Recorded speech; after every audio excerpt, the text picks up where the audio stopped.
Looking to tame all those cool new creatures available on Lost Colony? Well, Rasclart's got you with a list of all the map-specific unique ones for you, as well as those much rarer to find and resource creatures, including those Revenant variants you might need to level up your Veilwyn. So, don't forget to like, share and subscribe, and let's get into it. First up, the big flying giant eastern dragon Aureliax is the ever-encompassing giant flying circling dragon in the air, ready to dual pick up those creatures for you, and you'll find them all over here. Returning to Lost Colony, the Ragnarok launching and, well, creature launching, super mobile milk providing bisons can be found all across here.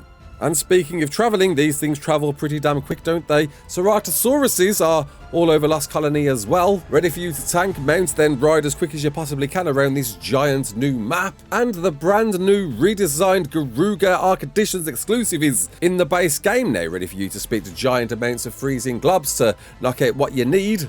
Cryolophosauruses can be found all across in these locations on the map.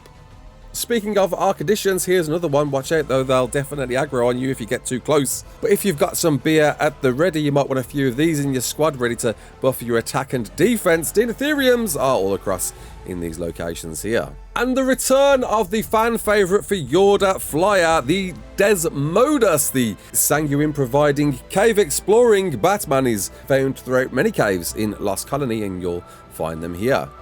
And that fantastic Dark Pegasus flying tame is joining Lost Colony once too, though apparently there doesn't seem to be any mention of a Pyromane, believe it or not. But this one is definitely here, flying around at the dead of night in all of these locations, so get those Apex items at the ready.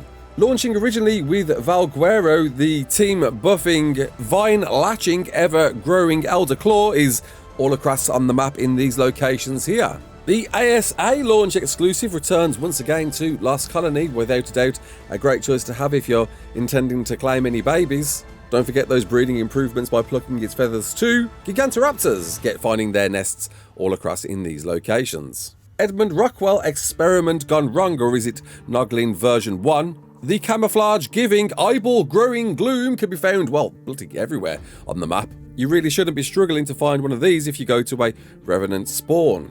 And oh, my favourite dirtbag jumping jank friend is back on this map too. It was going to be Extinction. It made sense there. It makes sense here. It's a full-blown snowy map.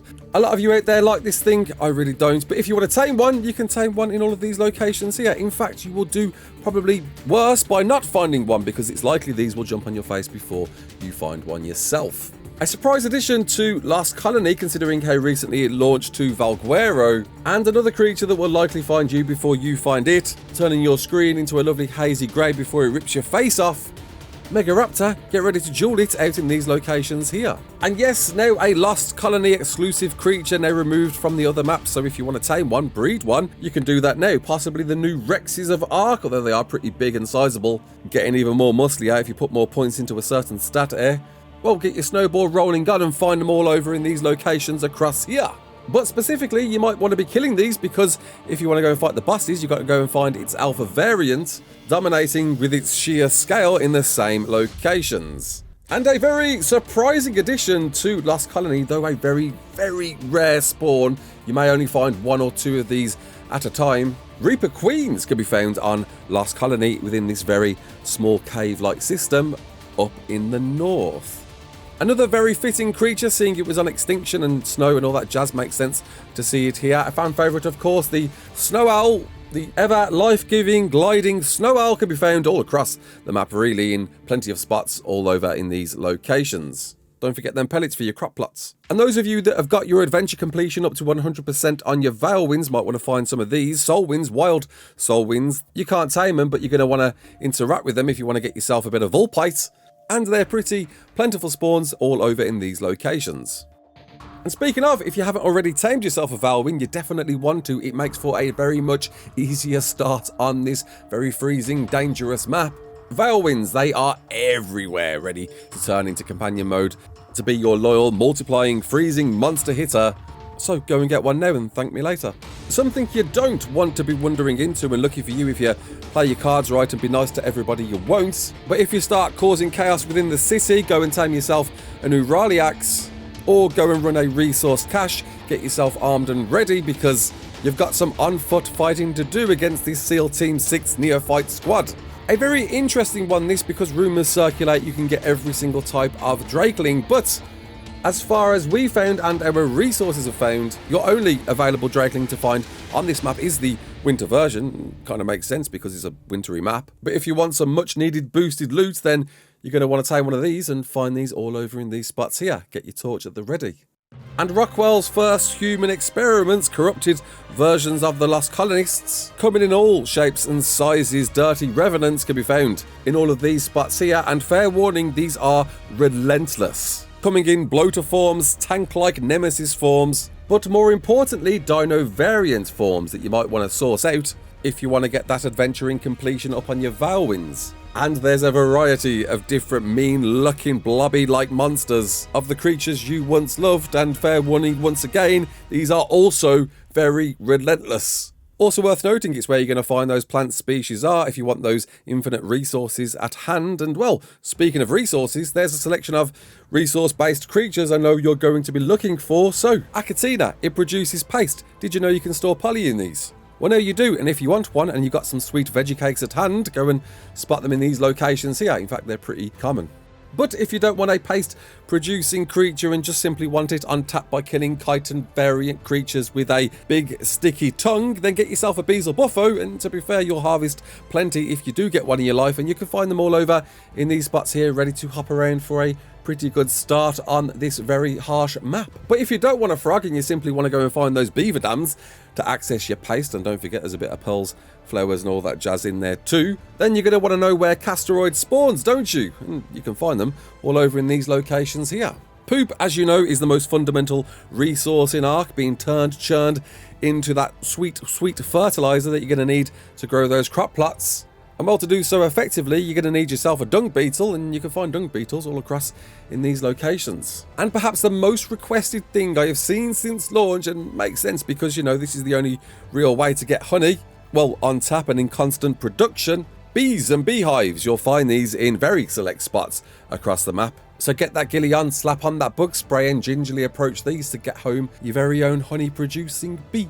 Still the ever go-to choice when it comes to harvesting creatures for poly, penguins, Kairuku. And as you'd imagine, being a snow-based map, there's plenty of these all over in these spots for you to get busy with that club. Fancy giving yourself some temporary hazard protection and you haven't got time to make a hazard suit? Well, then there's only one way to do it, by finding yourself a Lamprey. And you'll find them pretty plentiful, ready to attach themselves to you, so then you can go and attempt to tame yourself a Reaper the fun way. And talking about creatures that suck on you silly, here's another one that'll do that. But of course you want to harvest it for that all-important leech blood for those certain crafting requirements. So get down diving in these locations here. And if by some random reason you're planning to raise rock drakes on this map, then you're going to need nameless venom, and you'll find nameless spawning all over in, well, the same spots where you found that Reaper, innit? And still kind of technically a resource creature, seeing that it can get you some silica pearls and black pearls. But really, truly, the reason why this one's on the list is because you need it to survive the freezing cold temperatures of this map. Otters! And they're in abundance all over the map, ready to get yourself lovely, comfy and warm. Of course, the ever go-to choice when it comes to meat, especially when you're taming stuff without the right kibble at hand, mutton. You're going to need to find sheep if you want to harvest plenty of mutton, or you're planning to raise some to get some all-important ever infinite giving hide sacrifice. You'll find ovis plentiful all across the map in these locations here. And if you're planning for some gacha crystal collection, then you're going to need a pego. And believe it or not, these are super rare on this map. It's a joy to see, but if you want to tame one, you're going to need to know where to find one, and you'll find them all over here. And another that's a pretty surprising spawn on this map, of course a go-to for a lot of players for great traversing. Don't forget, of course, that all-important bleed I know you want to use. Thylacoleos can be found all across in these locations, ready for you to tame. And if you want some black pearls on tap by harvesting creatures, then there's really only one way to do it, and that's of course trilobites, because I don't think Euryptrids spawn on this map, because there's no deep sea in it. And if you want a trilobite, then you're going to find trilobites in these locations here. And a bit of an interesting addition, but don't forget this thing helps to make you spoiled meat, and was a Scorched Earth exclusive creature once upon a time, vultures. Well, to be fair, they're going to find you before you find them, I guarantee it. And you'll find them all over here. And that's a lot of the creatures I thought was worth really putting into this guide. Look, I know there's plenty of other creatures, and we normally do a full-blown creature guide, but look, The other ones are plentiful. You can find them on all of the maps. We thought we'd break this one down to the creatures we know you really do want to tame whilst adventuring this very, very punishing adventure with these specific tames. I hope you enjoyed it. If you did, comment below, let me know. Until the next one, my name's Ross Clark. Don't forget to like, share and subscribe, and as always, peace out.